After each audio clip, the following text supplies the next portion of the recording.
Hi, I'm Kate, and this is Bite Size Book Review. Today I'll be reviewing King of Crows by Libba Bray. King of Crows is a paranormal horror historical fiction novel set in New York City. This is the fourth and final novel of the Diviners series. It follows up on and concludes all of the storylines of the protagonists and the two main villains. Since it's the fourth in the series, I can't necessarily go into much about the plot, but I'll talk a little bit about the characters. As always, the focus on the characters in this story is excellent. You can really feel that the stress of their situation is starting to cause strain, especially for Memphis, who is a bit angrier and snappier than usual in this one, which is pretty understandable given his situation for much of this book. I felt like we got a really good amount of growth from all of the characters that we've grown to love so much, and I especially love the character growth of background characters like T.S. Woodhouse, Woody the journalist. He was really given a moment to shine, sort of a bit of a redemption arc, which I really loved. Also, my ship is canon forever, hell yeah.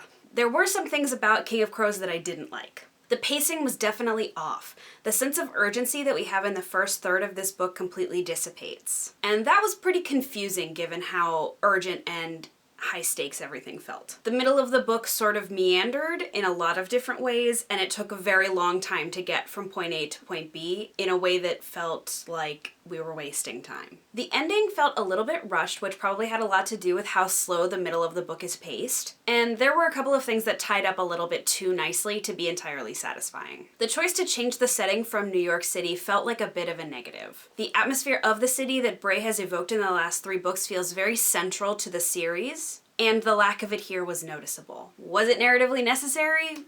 I don't know. I gave this 4 out of 5 stars, and while it seems I found a lot wrong with this book, ultimately I did really enjoy it. I thought it was a good conclusion for the series, if imperfect. I am excited to reread it because I think that I will like it more the second time, which has been true of all of the other books in the series. I'd recommend this book if you have already read the first 3 Diviners books and are interested in completing the series. Otherwise, I don't think picking up King of Crows on its own would be a particularly good idea. That has been today's bite-sized book review of King of Crows by Libba Bray, and I will see you next time.